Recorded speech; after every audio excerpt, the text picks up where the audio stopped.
विटा नगरपालिकेच्या वाढीव कर आकारणी विरोधात राष्ट्रवादी काँग्रेस आक्रमक। अन्यायकारक करवाढ रद्द करा, अन्यथा नोटिसांची होळी करू, सतीश सुतार। प्रांताधिकारी व उपमुख्याधिकारी यांना राष्ट्रवादी काँग्रेसकडून निवेदन सादर।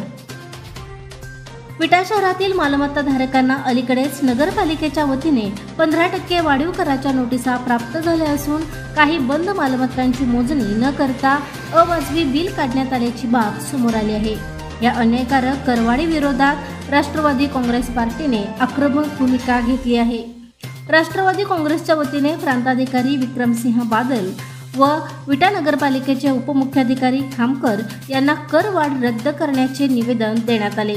या निवेदनावेळी राष्ट्रवादी काँग्रेस पार्टीचे खानापूर तालुकाध्यक्ष पंकज दबडे, सामाजिक न्याय विभाग जिल्हाध्यक्ष संदीप ठोंबरे, शहराध्यक्ष सतीश सुतार, शहर उपाध्यक्ष सुहास कुलकर्णी, जिल्हा सरचिटणीस राज लोखंडे, लखन ठोंबरे, दीपक जंगम, मुकेश जगताप, प्रकाश चौगुले, महिला आघाडीच्या वैशाली विभूते, मंदाताई शिंदे, दीपाताई लांब यांच्यासह पदाधिकारी व कार्यकर्ते मोठ्या संख्येने उपस्थित होते।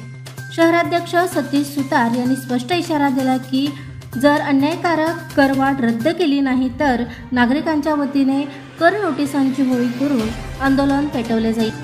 विटा नगरपालिकेच्या वाढीव कर आकारणीबाबत तुम्हाला काय वाटतंय आम्हाला कमेंट करून नक्की सांगा आणि अग्रणी न्यूज चॅनलला लाईक, शेअर आणि सबस्क्राईब करा। प्रशांत कांबळे, अग्रणी न्यूज, विटा।